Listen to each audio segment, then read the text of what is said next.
We've been given 2 new trailers to the upcoming Pokemon games, Brilliant Diamond and Shining Pearl, the remakes of Diamond and Pearl, and the brand new title, Pokemon Legends Arceus. So let's take a jump in and see what we can find.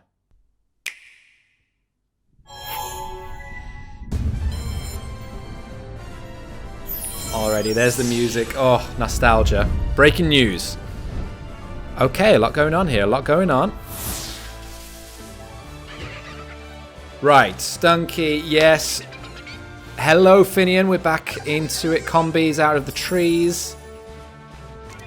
The all-purpose Pokédex. Oh my gosh, yes!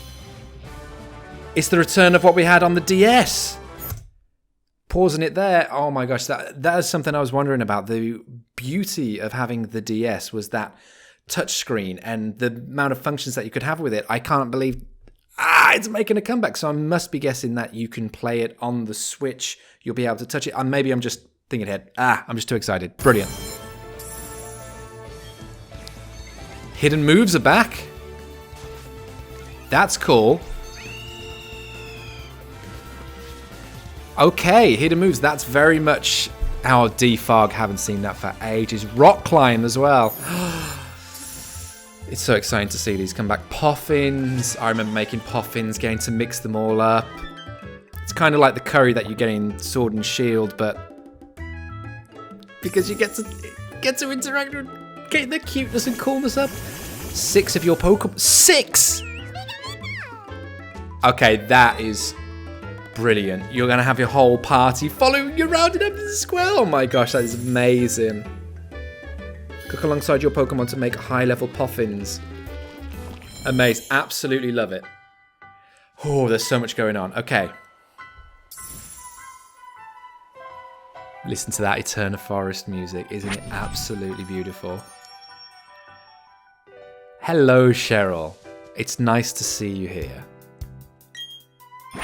Oof. Listen to that bit of jazz in the background. Hello, Riley. Mysterious ally, but listen to that. Like they're following you around and playing with you. This is very interesting. I wonder if it's how much of the story they're going to be part of.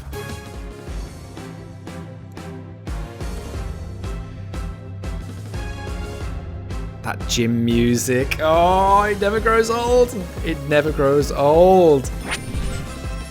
Gardenia. They really do put a lot of thought into the gym leaders' names. Grass type, yes. Gardenia? Perfect. Let's run with it. That's definitely a name. Okay, amazing. There was a lot going on there. The thing that really stood out to me was the Pokétech.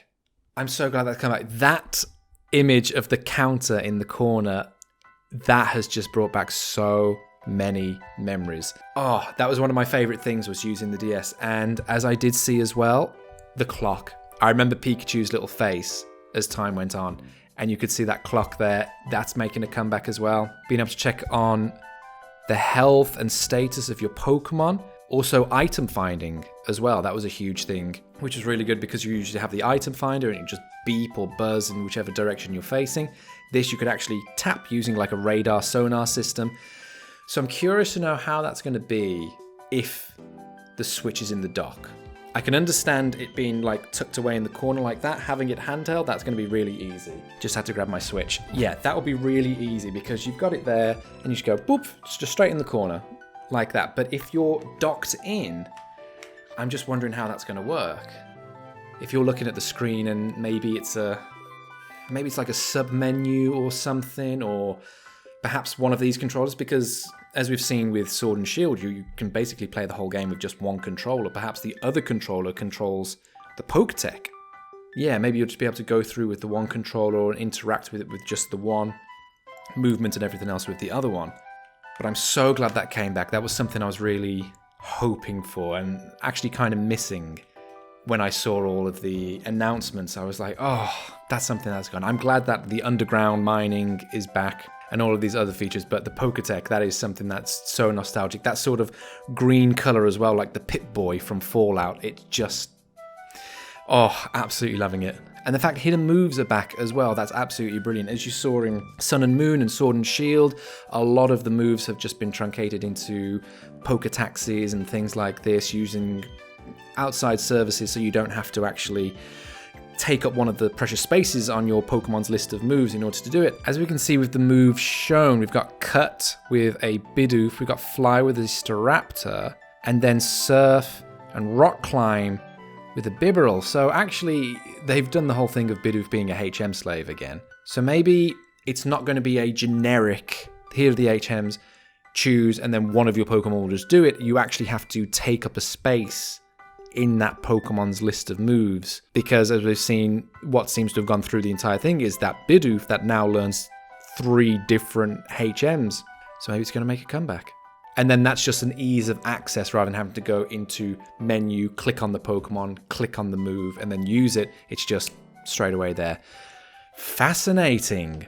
Making Poffins. I never really got into making the whole Poffins thing. I understand it does a huge part of being able to, for the contests and things like that, but I just never really got into it. I think I reluctantly did it, but maybe this time now it's been streamlined and you'll be able to make it with a lot more Pokemon as well, and having it on the Switch, it just, with that breath of fresh air, maybe it's going to be seen in a different light. But taking 6 of your Pokemon out for a stroll in Amity Square, that is going to be absolutely beautiful. I remember taking out the Pokemon, just the one, for a stroll in Amity Square, and it was such a beautiful thing. And to hear that lovely music and to be able to walk with them, and the way the night changes and it's all different, and there was that little parade as well. Just the memories coming back to me. My gosh, it's been 10 years. Over 10, oh, yeah, 10 years. But to be able to take 6 of them and see them all marching around and they're all around you, it just looks absolutely brilliant. And it really plays into this art style. I'm so happy with this art style more and more. When this was announced, a lot of people were so upset that it wasn't more adult. They wanted more of a Breath of the Wild kind of look. They're getting it with Pokemon Legends Arceus. And that is my segue into saying, let's see what that trailer's about.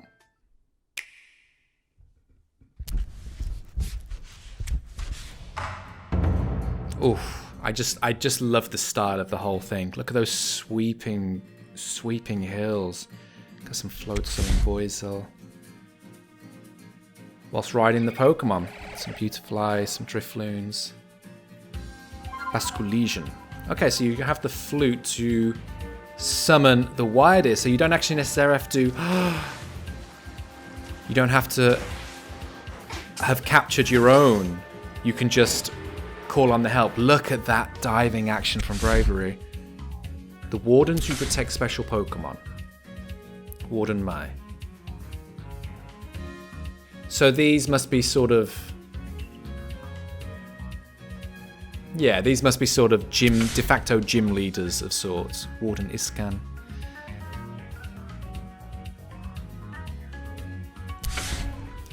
Warden Leon. I'm loving the cowboy hat. To meet Cleaver.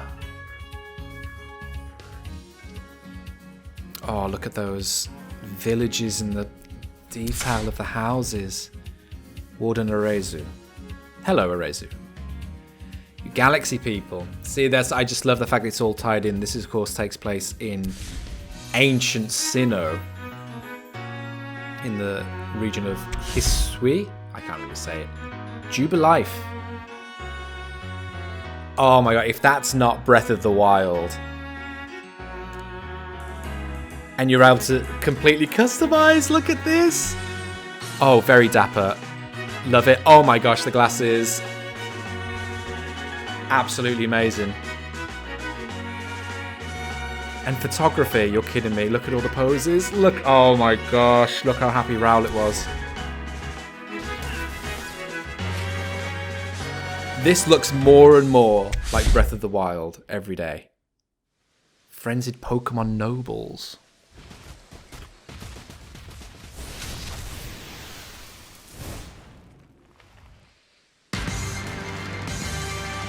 Well, hello, Cleaver. Battle Cleaver, the Bug Rock Pokemon. Look at it go. That looks like it means business. Look at it lit up. So I'm going to have to try and calm it down. Send a Pokemon into battle, and then it shifts into controlling the Pokemon. Oshawott stood no chance against that. Look at the size of it. But it's level 18, so you must counter it pretty early on then. Look at it go. The Axe Pokemon Cleaver. Oh, there's a lot to unpack there. There's a lot to unpack. Okay, so first off, can we just talk about how beautiful it looks? As I was saying before, a lot of people were upset that Sword and Shield wasn't necessarily the Breath of the Wild experience that they were hoping for. And then when the remakes for the Generation 4 Sinnoh games were introduced and it was that sort of cute chibi style of gameplay, we were like, no! Game Freak and Nintendo have absolutely smashed it. They know exactly what they are doing. They know people want that Breath of the Wild kind of experience. They know people want the remakes of the Sinnoh games, and they've managed to do it by releasing 3 games basically at once. Can't fault the marketing department. You cannot fault the finance department at Nintendo and Game Freak. And this is just looking more and more like Breath of the Wild. Honestly, it looks like a mod for Breath of the Wild. These sweeping landscapes. I mean, look at those hills with Mount Coronet in the background. Look at this beautiful beach landscape. You see the Floatzel and the Boizel in front. And just imagine being able to go to those little islands out on the back, just being able to explore whenever you want. Hopefully it is as open world as it's making out to be. There's not sort of limitations and, you know, just sealed off areas like the wild areas in Sword and Shield. Hopefully this is just completely open world and you'll be able to go wherever you want. Of course, with some limitations on progressing of the story. I wouldn't expect it to be totally, as I keep saying, Breath of the Wild-esque, where you could just go anywhere at any point. But who knows, maybe they do manage to feed that in and the story can be approached with every angle. As I say, that's sort of the introduction of that Pokemon Cleaver, which I'll talk about in a second, was level 18, which is quite a low level. So perhaps if you sort of go to that area much later on, it would be a much higher level, or maybe that's meant to be sort of a semi-linear gameplay, but I suppose we'll have to wait and see for that to happen. The fact you're able to call the Pokemon shows that you don't necessarily own that Pokemon. It's again that sort of Poke-Taxi service that have appeared in other games. Being able to get yourself a Wire-Deer, the way it jumps and the way it runs is beautiful. That is so... Look at the freedom of just being able to jump over that gap, just like that. It's absolutely beautiful. This Basculegion is absolutely gorgeous, by the way. These jumps that they're doing, being able to throw a Pokeball mid-air and Octillery, that is just incredible. And I'm very curious to know what these symbols are on the right, next to the Pokeballs, of course. You obviously have the Weirdeer there, and then with Basculegion, it lights up, I'm presuming, when you're in control of the Pokemon. And then pressing the start button will switch to your control, i.e. just controlling the person. Being able to then throw the Pokeball, as you can see the Pokeball's being thrown. It's not yellow anymore. Boom, back in control with the Basculegion. And swooping with the Hisuian Bravery. Absolutely beautiful. These Wardens are very interesting. They're saying that they are protecting the Pokemon. Protecting special Pokemon. Maybe they are the ones protecting these noble Pokemon that get introduced in a sec. I'm guessing they're going to be sort of, Pokemon gym leaders of a sort. Maybe they will be more of the, you'll have to actually battle them, or they will just be the quest givers, and for you to guide you down the path in order to find out more of the story. As we see here with Warden Liam. And you, I've already deduced that you've come here to meet Cleaver. I'm right, aren't I? But even a Lore Warden like myself can't let you get close enough without giving any offerings. We don't want him running rampant and amok. So, they must be standing guard over these noble Pokemon, and the first one we've been introduced to is Cleaver. And let's just jump, since we're talking about it, to Cleaver. We'll come back to the accessories and the styles in a bit. Cleaver. But it's known as the Axe Pokemon Cleaver, of course, because it's a cleaver. Cleaver, as in like the sharp things that you chop meat up with. It looks like its hands. Cleaver. Easy. That's the etymology there. Looking at its style, it just looks like an armored sort of praying mantis. A praying mantis with this rock influence around it. Looking at the artwork in the corner, it's The axe blades are quite chipped. It looks like it's been through a lot. It obviously has like a lot of age to it. The ruggedness of the legs and the feet, and that sort of protection on the shoulders, the shoulder guards, and that helmet style. Absolutely gorgeous. I'm very excited to know more about Cleaver and doing a deep dive on that when I get the chance to. One thing I'm curious to know is, what is the mechanic from switching from attacking as a person to attacking as a Pokemon? I'm wondering if it's going to be an automatic thing, or if it's something you can switch in and out of. Because from what I've seen in the gameplay, it seems that you are attacking the Pokemon, you are throwing the Pokeballs, you may be able to like catch them straight away or weaken them or whatever as just yourself. But then if you're like, oh, it's actually a bit too strong, you throw out your Pokemon. What I'm wondering is if it's actually going to be sort of you as the person have to deplete the health to a certain point and then automatically the Pokemon comes out. Because if it is, I can see that mechanic getting quite old quite quickly, because it's like, oh, here it is now. But if you're able to switch it up, that's going to keep things much more interesting, because you'll be able to be like, well, I can either tackle this as myself, dodging and jumping out the way as we've seen in the trailers, or just throw your Pokemon out. I know exactly which Pokemon to use on this. Boom, get it out there. Brilliant. So I'll be very curious to know what that's like when it actually comes out. The fact it's glowing, it's basically like a totem Pokemon from Sun and Moon, having to sort of chip away at the thing, as we can see, like trying to take down take out the shine of it, and then we throw this bag at it. And then it goes to its normal color. So it must be angered. It must want some sort of offering, as we've seen from the Warden earlier.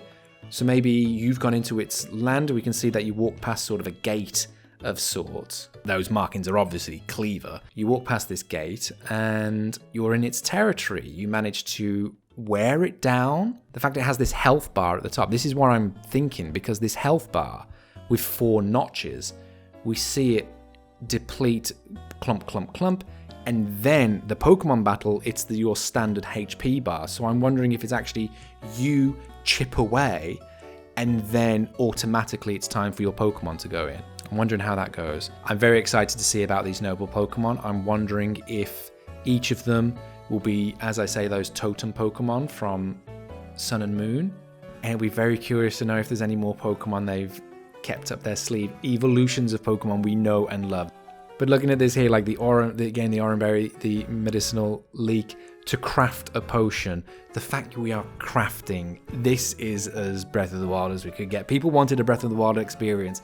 They've got it. There can't be any question about this. I just hope they don't fumble it upon release and it's actually more of a linear gameplay than people realize. It's not as open world. But the fact that you are crafting is just absolutely brilliant. I love that. And you'll be able to craft the Pokeballs, the Pokedoll, craft a Revive as well.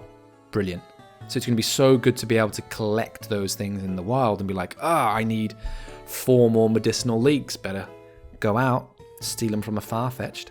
Now this pastures thing, sending out Pokemon to the pastures, this is just the boxes, isn't it? So because the box system hasn't been invented yet, because that's in Red and Blue with Bill creating the box system, just having your Pokemon freely wander in pastures, what I'm hoping is that you get to visit those pastures, because that would be a wonderful experience to be like, oh, here's pasture number 2, got your Onix, your Rapidash, your Psyduck, all of these others.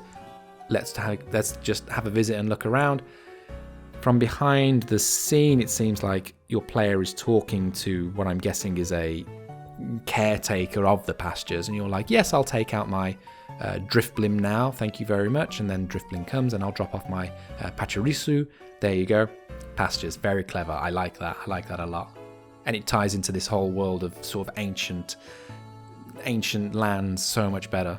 Now, being able to change your hair is so great. Survey Core, getting flashbacks to Attack on Titan right now, but there seems to be a lot more customization than before. We've seen this similar sort of style in Sword and Shield, but from the sheer difference in looks, as we can see, this wonderful cloud aesthetic, this sharp purple number, this to keep you warm in those cold tundras. A nice light summery look, of course. Look at that dashing pink. Oh, that'll grab your attention. I'd want to sit on that fence and just chat with this person all day, get some moo moo milk, and just set the world to rights. And having this Krogunk there, look at that, it's so gorgeous. Having a little fascinator there with the face staring out.